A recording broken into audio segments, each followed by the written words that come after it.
నమస్తే, welcome to TV5 మరో నేత్రం.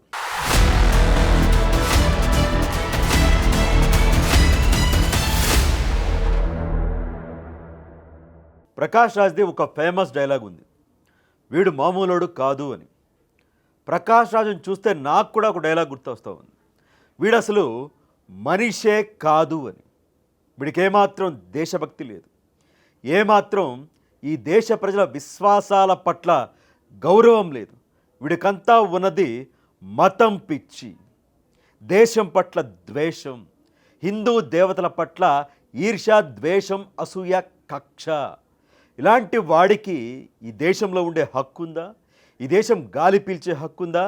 ఈ దేశంలో పండించే తిండి తినే హక్కుందా? వీడి వెంటనే దేశం నుంచి తరిమి కొట్టాలి. వీడు వీడు అని ఈ మాటలు అంటుంది ఎవరో కాదు, ఈ దేశంలో పుట్టిన వాళ్ళు, భారతీయులు, హిందువులు. వీళ్ళందరూ కూడా ఈ ప్రకాష్ రాజుని వాడు వీడు, వీడిని దేశం నుంచి తరిమేయండి అంటూ ఉన్నారు. నాకు కూడా వాడు వీడు అనాలనిపిస్తుంది, కానీ బట్ మనం జర్నలిస్టులం కదా, కొంచెం భాష హుందాగా ఉండాలి. కాబట్టి ఈ ప్రకాష్ రాజుని ఇతను అనే మాట్లాడతాను. ప్రకాష్ రాజ్, నీకు భారతీయ జనతా పార్టీ అంటే కోపం ఉంది, విమర్శించుకో భారతీయ జనతా పార్టీని, ఎవరు కాదనరు. నీకు ప్రధానమంత్రి నరేంద్ర మోదీ గారి సిద్ధాంతాల పట్ల వ్యతిరేకత ఉంది, సరే విమర్శించు ప్రధానమంత్రి నరేంద్ర మోదీ గారిని, ఆయన సిద్ధాంతాలని. దాన్ని కూడా ఎవరు తప్పు పట్టరు. రాజ్యాంగం నీకు భావ ప్రకటన స్వేచ్ఛను నీకే కాదు అందరికీ కల్పించింది. రాజకీయ పార్టీల పట్ల, వారి సిద్ధాంతాల పట్ల ఎవరైనా సరే తమ అభిప్రాయాన్ని స్వేచ్ఛగా వ్యక్తం చేసే హక్కు రాజ్యాంగం కల్పించింది. కానీ ఇతిహాసాలని, పురాణాలని, దేవతలని, దేవుళ్ళని కించపరిచే హక్కు నీకు ఎవరిచ్చారు? కోట్లాది మంది మనోభావాలను దెబ్బతీసే హక్కు నీకు ఎవరిచ్చారు? భావ ప్రకటన స్వేచ్ఛ పేరుతో నువ్వు చిమ్ముతున్న విషం, నువ్వు చిమ్ముతున్న ద్వేషం మామూలు విషయం కాదు. సమాజంలో అశాంతిని రేకెత్తించేవి, కులాల మధ్య, మతాల మధ్య చిచ్చు పెట్టేది, దేశ ఐకమత్యాన్ని దెబ్బతీసేవి. నిజంగా నిజంగా నువ్వు ఒక చీడ పురుగువి. సినిమా ఇండస్ట్రీ గొప్ప గొప్ప వాళ్ళని ఇచ్చింది, ఎంతో మహానటులను ఇచ్చింది, మంచి వాళ్ళని ఇచ్చింది, సమాజానికి సేవ చేసేవాళ్ళని ఇచ్చింది. కానీ నీలాంటి చీడ పురుగును కూడా ఇదే సినిమా ఇండస్ట్రీ ఇచ్చింది. నిజంగా సినిమా ఇండస్ట్రీ అంటే ఎంతో గౌరవం ఉంది, నీలాంటి చీడ పురుగుని ఇండస్ట్రీ ఇచ్చింది. కాబట్టి నిజంగా ఇండస్ట్రీ మీద ఫస్ట్ టైం కోపం వస్తూ ఉంది. నువ్వు గొప్ప నటువు కావచ్చు, నీకు జాతీయ పురస్కారాలు రావచ్చు, కానీ అవి సరిపోవు. ముందు గొప్ప మనిషిగా నిలబడాలి. నటనే ముందు తెర మీద. చాలామందికి అవార్డులు వచ్చినాయి, నువ్వే కాదు, నీకంటే ఎక్కువ మంది జాతీయ అవార్డులు తీసుకున్న వాళ్ళు ఉన్నారు. ప్రపంచవ్యాప్తంగా పేరు ప్రఖ్యాతులు సినిమా ఇండస్ట్రీలో సంపాదించిన భారతీయ నటులు ఉన్నారు. నువ్వు ఒక ఆఫ్టర్ ఆల్ వాళ్ళలో ఒక కోన్కిస్కా గొట్టం. అవి చూసుకొని రెచ్చిపోతూ ఉన్నావా? ఎందుకంటే ఇంత కోపము, ఆవేదన, ఆవేశం. కేరళలో రీసెంట్గా ఒక ఉత్సవం జరిగింది, సాహిత్య ఉత్సవం. అది కూడా దానిలో ఈ ప్రకాష్ రాజ్ అనే మనిషి కాదు, మనిషి రూపంలో ఉన్న ఒక మానవ మృగం, ఒక విష వృక్షం ఏం మాట్లాడాడు ఒకసారి చూడండి. Those kids today they rewrote Ramayana in the play. Then suddenly Rama, Lakshmana, Sita came. So they are coming down to south and Lakshmana says, Rama, what lucky? No, there is one forest here. Rama says, no, it is somebody's land. It's somebody's farm. Oh, there are fruits, can we eat? Yeah. But is it stealing? No, if we are hungry, we can eat. As they are eating, the Shurpanaka and Ravana ant come. And Shurpanaka is very angry. It says, Anna, somebody is eating our fruits. And the Anna Ravana says, no, they are hungry, let them eat, we can talk to them later. After they have eaten, they come and this Rama, Lakshmana says, hey, Lucky. Rama calls Lakshmana Lucky. Hey, Lucky, some tribals have come. They say, no, we are the owners.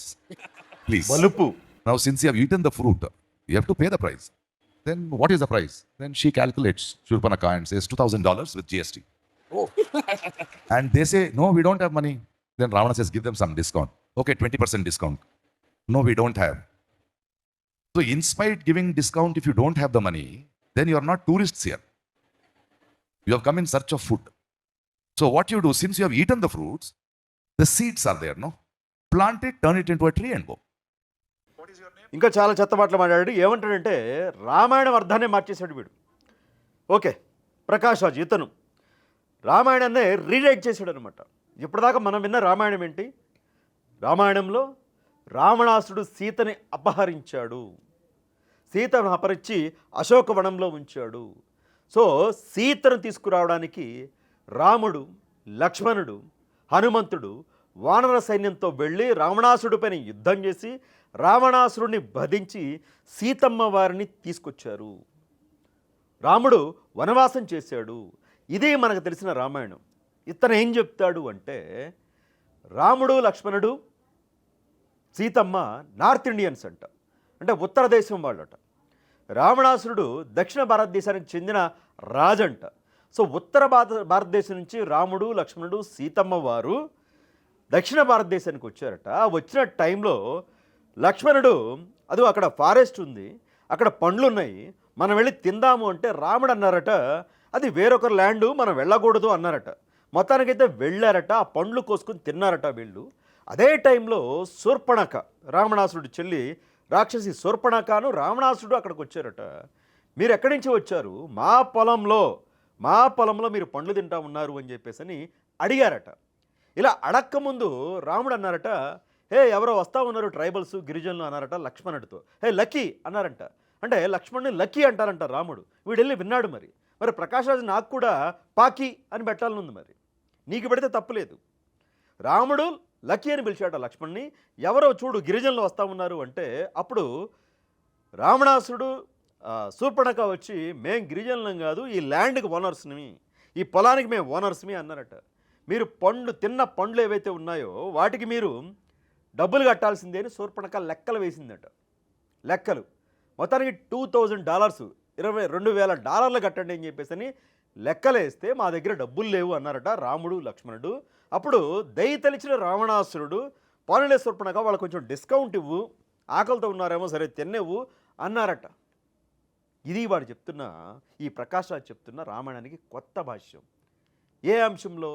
బీజేపీని one nation, one region, ఏదైతే one nation అంటా ఉన్నారో దాన్ని విమర్శిస్తూ కేంద్ర ప్రభుత్వ విధానాలను విమర్శించు, సరే తప్పులేదు దాంట్లో, ఏదో హిందీ భాషని బలవంతంగా రుద్దేస్తూ ఉన్నారు, ఓకే దానిపైన నీ అభిప్రాయాన్ని చెప్పు.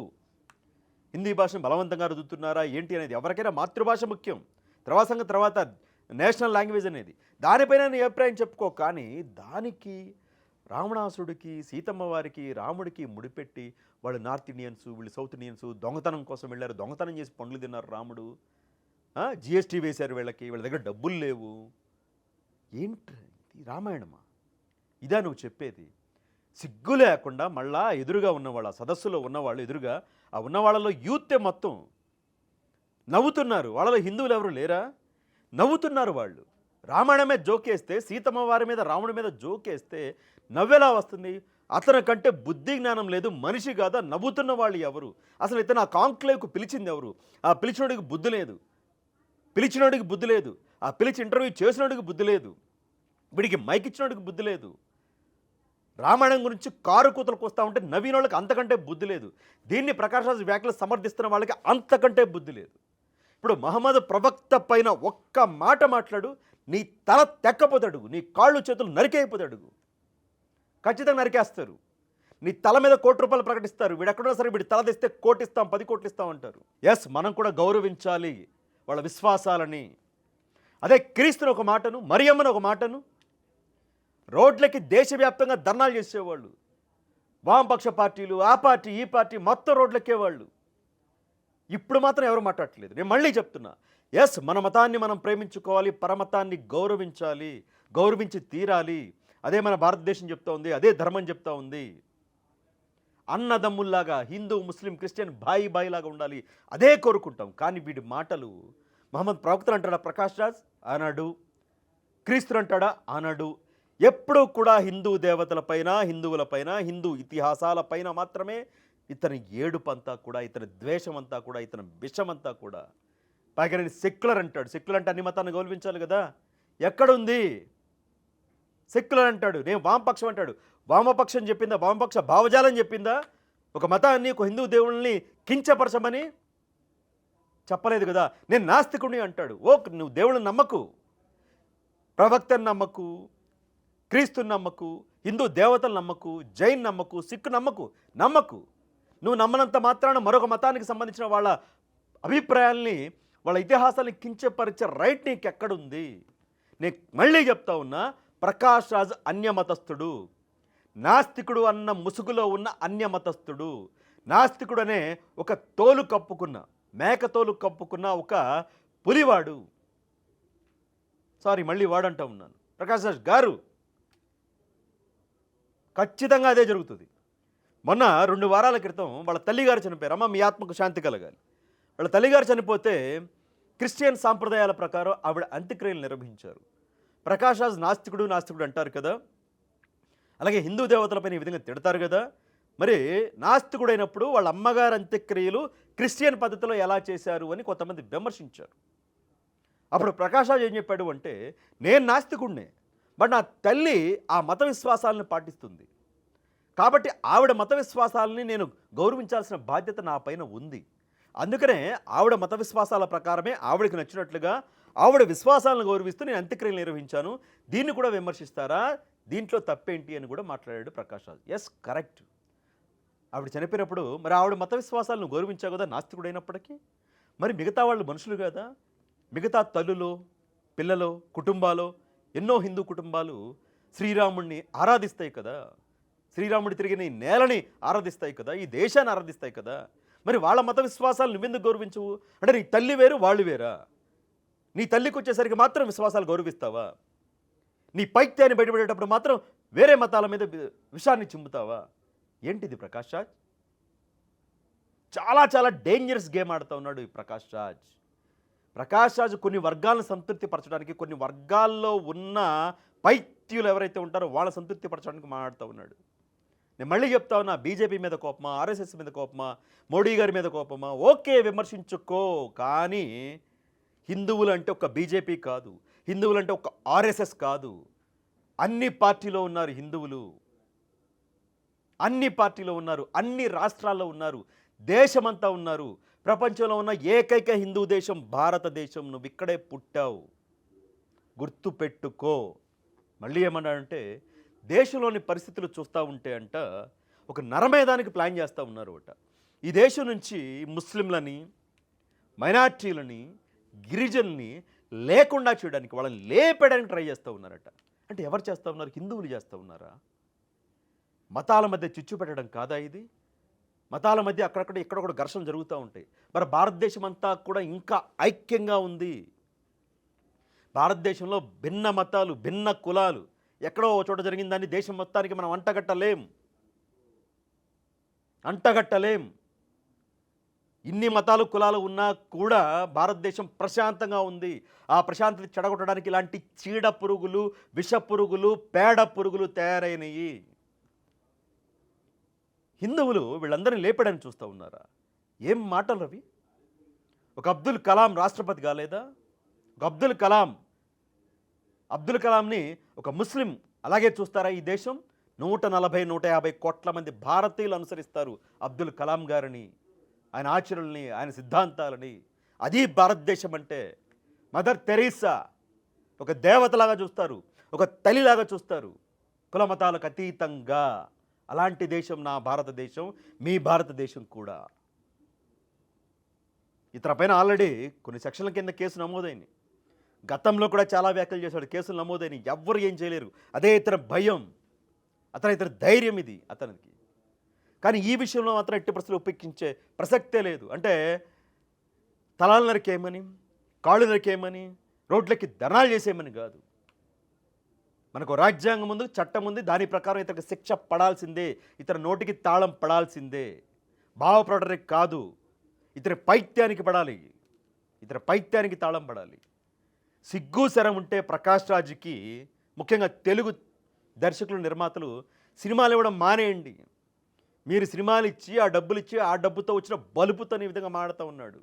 నీ రాముడిని తిట్టాడు, నీ సీతను తిట్టాడు, నీ లక్ష్మణ్ని తిట్టాడు, నీ రామాయణాన్ని కించపరిచాడు. పిలిచి ఛాన్సులు ఇస్తారా? ఎప్పటికే సంపాదించేశాడు చాలు. పిలిచి ఛాన్సులు ఇస్తారా? నీ తల్లిని తిడితే, నీ తల్లి సీతమ్మ తిడితే పిలిచి ఛాన్సులు ఇస్తారా? ఇక్కడి నుంచే మొదలుపెట్టండి, తెలుగు సినిమా ఇండస్ట్రీ నుంచే వీడికి సినిమా ఛాన్సులు ఇవ్వడం అని చాలామంది డిమాండ్ చేస్తున్నారు. కానీ ఏం పర్లేదు, మాకు సిగ్గు శరం లేదు. చూడండి, రేపో మాపో ఇంకో సినిమా వస్తుంది ప్రకాష్ రాజ్ది. వాటేసుకుంటారు, ముద్దులు పెట్టుకుంటారు, హగ్గులిచ్చుకుంటారు. సో అది పరిస్థితి. చూద్దాం మరి ప్రకాష్ రాజ్ నోటికి తాళం పడుతుందా లేదా అని. వీడియో పైన ఈ మనిషి అదే మృగం ఇతను రాముడి పైన సీతమ్మ వారి పైన రామాయణం పైన చేసిన వ్యాఖ్యలపైన ఏం చేస్తే బాగుంటుందో మీ అభిప్రాయాన్ని కూడా కమెంట్ రూపంలో తెలియచేయండి.